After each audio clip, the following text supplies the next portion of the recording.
Основной темой нынешнего схода стали коммунальные вопросы: потребление голубого топлива, неисправные счетчики и кустарные способы подключения к сетям. Как отмечает Зураб Ганижев, начальник абонентской службы Назрань-Райгаз, уплата налогов по селу возросла на 5% по сравнению с прошлым годом.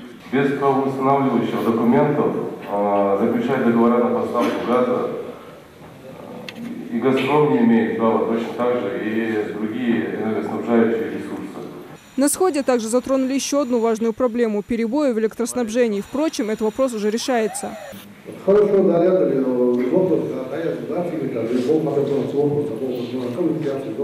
Употребление молодежью психотропных веществ – еще одна проблема, поднимаемая на встрече. А теме здорового образа жизни здесь уделили немало внимания. Как отметила заведующая сельской амбулаторией, главная проблема, с которой они сталкиваются – пренебрежение мерами профилактики, которые предотвращают развитие многих болезней.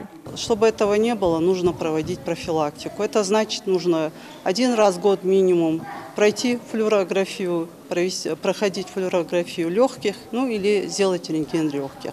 То есть как минимум вы защитите себя от туберкулеза. Если обнаружится в ранней стадии процесс, то это очень легко излечивается. Запущенные формы туберкулеза излечиваются достаточно тяжело и долго. О санитарном состоянии села и мусорных навалах на обочинах дорог добавил глава Икажевской администрации Михаил Евлоев. Виновники – недобросовестные жители, которые не хотят заключать договор со службой по уборке мусора.